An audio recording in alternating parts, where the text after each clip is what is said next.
And friends, another area is regarding who you're supposedly allowed to speak Lashon Hara about. Now, clearly everyone knows that pagans are not included in Amitecha, in your people. But friends, that in no way gives us the green light to bash all non-Jews and at the same time protect all ethnic Jews. And this is another problem that occurs when trying to codify an issue with a mindset that is different than the mindset that was present when the original source material was first written. For example, anyone familiar with the life and works of the Chafetz Chaim knows that he was a great anti-Zionist and a great anti-communist. Two titles that, might I add, at the time was held predominantly by Jews.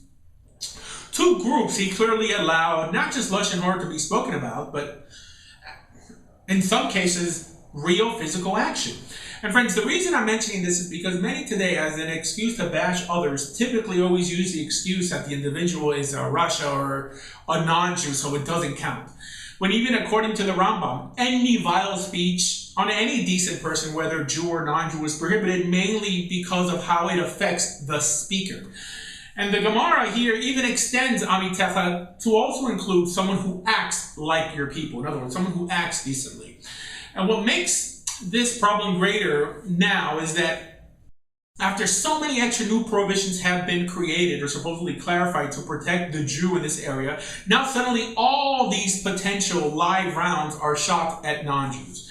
And friends, I must also note that this supposed allowance of Lashon Hara on Gentiles and heretics really, according to many opinions, is not limited to Lashon Hara, but rechilut in general. In other words, blatantly lying about someone. It's ridiculous.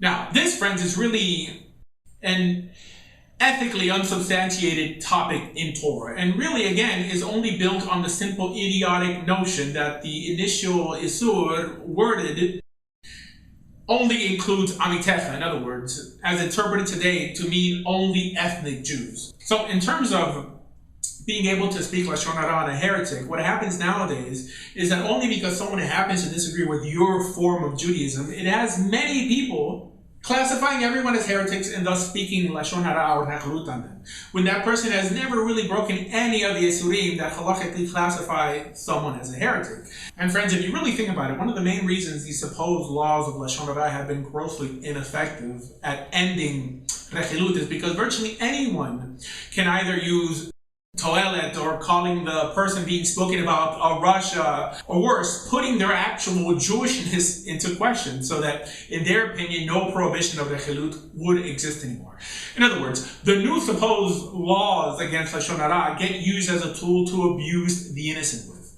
And friends, the purpose of this video is mainly to open up your ethical consciousness. Because, friends, you have one. And friends, everything I'm telling you here is within the parameters of Torah and Halakha. And remember that the only thing that could codify ethics, and in this case, possible ethical speech, is only Torah Shebiktav, is only the written law that we received on Har Sinai. Because Halakha does not and should not teach you how to think, but rather only what to do. In other words, friends, no matter how much we try to run away from it, common sense plays a huge role in our theological consciousness, especially in ethical areas which the Torah is silent on. So ultimately, like we said, the utopian attempt made by not only the Chafetz Chaim, but many others to eliminate Lashon Hara has only worsened the problem, like a rabbi once said, that no one knows the supposed halachot of Lashon Hara better than the child molester. So friends, ultimately, the halachicization of Lashon Hara is not only recent, but has had a negative effect on not just the Jewish world, but the world in general. To the point that even the former Rosh Hashiva of Babel once said publicly that the Chafetz Chaim, if he would have known how much innocent blood would have been spilled in the name of Lashon Hara, he would never have written his book.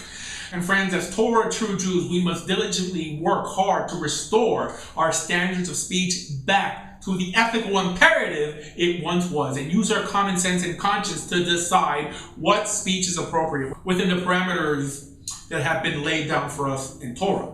And friends, if you're hearing me today and you're interested in learning more about Torah Judaism, please visit torahjudaism.org. Thank you.